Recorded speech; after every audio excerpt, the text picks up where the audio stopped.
Au cours de l'exposition internationale de 1929 dans la ville espagnole de Barcelone, le pavillon allemand de Mies est utilisé pour l'ouverture officielle de la section allemande de l'exposition. Le pavillon met en scène l'Allemagne de la République de Weimar, symbolisant la démocratie, le développement, la prospérité et le pacifisme. Il s'agit alors de faire un autoportrait à travers l'architecture rassurante d'une maison. Le commissaire, Georg von Schilzer, est à l'origine du projet et cherche à représenter la Nouvelle République comme une voie à l'esprit d'une ère nouvelle.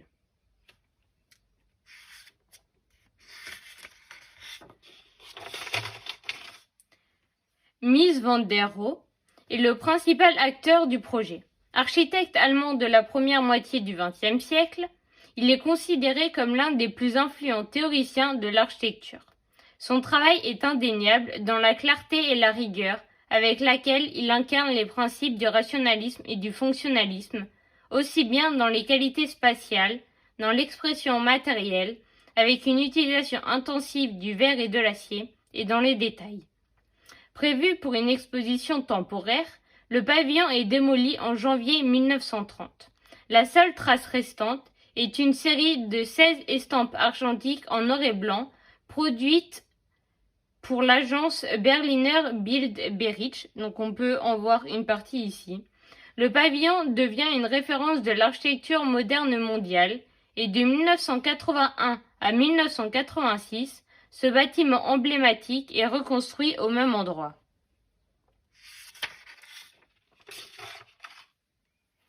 La puissance iconographique du pavillon devient le style d'une nouvelle architecture moderne en introduisant deux principes de conception. Tout d'abord, Mies utilise le plan libre, permettant la libération du mur de ses fonctions portantes. Dans un deuxième temps, il met en place la fluidité des espaces, permettant la connexion entre les espaces intérieurs et les espaces extérieurs par des structures en filigrane et des murs de verre. Des éléments de style similaire sont utilisés dans la Villa Tugendhat, qu'on peut observer ici, ou dans la maison Farnsworth, que l'on observe ici.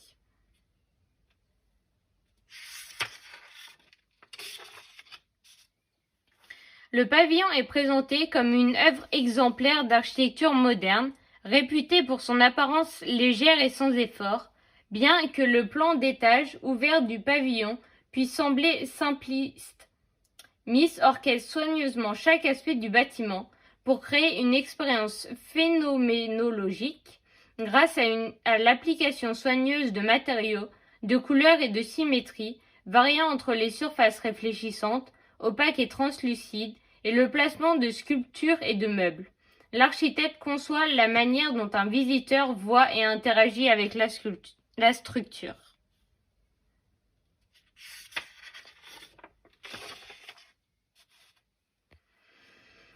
C'est une composition dynamique, à la fois symétrique et déséquilibrée, d'un côté un petit toit et un grand bassin, et de l'autre un grand toit et un petit bassin.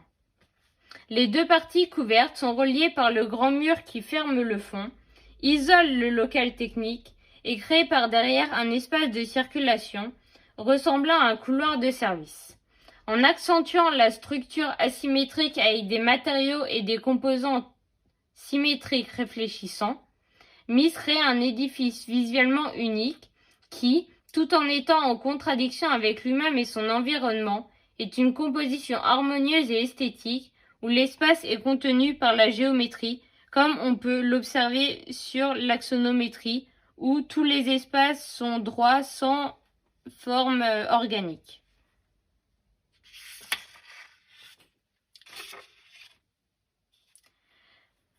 La pureté du matériau se reflète également dans le choix et la composition des matériaux. Acier chromé, verre et pierre naturelle. Des plaques de pierre de haute qualité sont utilisées pour séparer les différents espaces et créer une transition flottante entre l'intérieur et l'extérieur. Il y a du marbre Tinos, du marbre vert antique, de l'onyx rouge, ainsi que des vitres teintées, claires, translucides, blanches, grises et vertes. Hissé sur un podium plein, revêtu de travertin, pierre de prédilection des monuments de la Rome antique, le pavillon n'a pas de sous-sol et le socle le met en valeur comme un temple antique. Le visiteur n'entre pas de plain-pied. Il doit monter pour accéder à une plateforme ouverte, mais protégée symboliquement par la surélévation. La plateforme est divisée en deux parties, à peu près égales, occupées d'un côté par un grand bassin et de l'autre par une construction sans étage recouverte d'un toit plat. Le bassin, à l'angle du podium, bute sur deux murs qui interdisent d'en faire le tour. Un autre mur ferme le fond et le petit local technique semble rejeté à l'extérieur. Du côté opposé, la partie couverte se termine par un petit bassin intérieur orné d'une statue.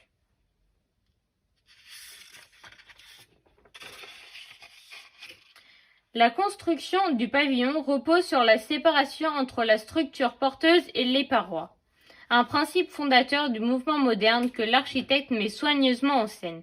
8 minces colonnes cruciformes, revêtues de chrome et disposées en rectangle de façon parfaitement régulière, constituent la structure porteuse. Elle est minimale étant donné qu'elle n'a que le toit à porter. Soutenue par ces poteaux métalliques, le toit en acier et en porte-à-faux flotte sur le plan des murs. Libéré de toute fonction structurelle, l'architecte peut disposer ses parois comme il le veut. La distance entre les poteaux et les parois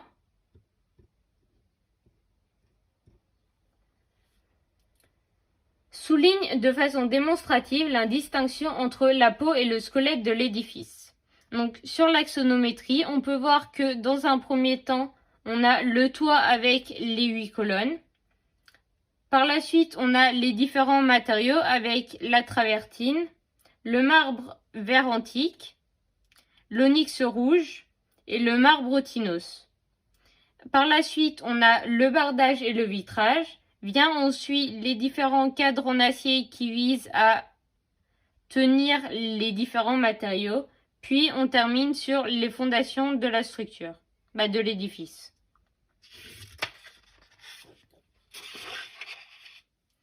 La conception est ultra moderne, tandis que les matériaux le sont moins. Il n'y a pas de béton dans ce bâtiment, mais 3 sortes de marbre différents, venus de Grèce et d'Italie pour l'intérieur, et pour le plein air et le sol, le travertin qui est un matériau plus économique. Pour l'architecte, ces matériaux traditionnels et luxueux sont le complément indispensable de la modernité, visant à la rendre moins provocante. Contrairement aux préceptes du mouvement moderne, ces matériaux ne sont qu'un habillage cachant la véritable structure des murs. Une armature de métal sur laquelle sont accrochées les plaques de pierre épaisses de quelques centimètres. À l'inverse, les poteaux portant le toit sont en métal chromé, un des matériaux les plus innovants de l'époque. Des fragments retrouvés dans les fondations montrent la forme en croix, sans aucune justification fonctionnelle. Elle est le simple résultat de la structure interne des poteaux, un assemblage de 4 cornières de tôle de fabrication industrielle. Le luxueux métal chromé n'est encore une fois qu'un habillage. L'architecte joue de l'opposition entre l'ancien et le nouveau. Le métal chromé des poteaux se détache sur fond de marbre ou de travertin, comme pour préparer à la découverte de l'espace qui distingue la structure et la paroi. Donc dans cette première coupe, on voit le détail d'une façade avec un mur, le mur de marbre et son raccordement avec le vitrage, et le détail de la colonne cruciforme. Donc en ce qui concerne la colonne cruciforme, on a dans un premier temps une couverture de colonne en tôle chromée, donc qui se trouve sur l'extérieur mais dans les angles. Par la suite, on a la colonne structurale avec les 4 angles en acier laminé boulonné ensemble, donc c'est vraiment la structure de la colonne. Puis dans les coins aux différentes extrémités, on a une couverture en tôle chromée fixée avec des vis à métaux. Quand on arrive au niveau des murs, on observe le revêtement en marbre qui se situe sur cette partie-là et sur cette partie-là. Et le marbre, il est fait aussi fin que possible pour réduire les dépenses étant donné que c'est le matériau le plus cher. Et seules les pièces d'extrémité sont pleines, de sorte à faire que le mur entier semble monolithique pour le visiteur. Puis, dans la partie intérieure, on a la structure en acier qui sert à tenir les différents matériaux. Au niveau du vitrage qui se situe ici, pour le tenir, on a une butée en verre bronzé qui est fixée à la base avec des vis à métaux. Et par en dessous, on a la base du cadre fabriquée à partir de 2 angles d'acier structuraux qui sont ensuite revêtus de feuilles de bronze pour garder la même colorimétrie que l'ensemble. Dans cette partie-là, on a le détail des fondations avec, dans un premier temps, les fondations avec, d'après ce que l'on pourrait penser, ça serait une couche de béton armé. On a la colonne cruciforme, puis les supports de carreaux, les supports de colonnes de briques, les supports de cadres muraux ici, une dalle et de nouveau des fondations. Et dans la partie plus consacrée au mur, on a un cadre mural en acier, des carreaux de mur en travertin, des carreaux de sol en travertin, des carreaux de sol inclinés pour l'évacuation de l'eau, des cours étanches à l'humidité, un mortier, une dalle conventionnelle, puis pour finir des supports muraux que l'on retrouve par exemple ici et ici.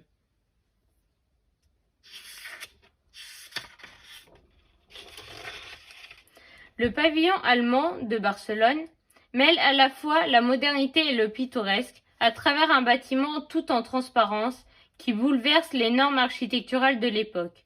La modernité se traduit par son épuration et sa transparence, permettant de voir autant l'intérieur que l'extérieur. Mies utilise notamment le plan libre, concept nouveau pour son époque, permettant la libération des murs. Les matériaux utilisés, tels que le verre et l'acier, viennent eux aussi refléter la modernité de ce bâtiment. À cela, Mies ajoute le concept de pittoresque, en incorporant la notion de paysage. Le pavillon se détache de toute notion d'habitat et d'art, et se présente comme un édifice pur. La visite du bâtiment se vit comme une expérience sensuelle et temporelle.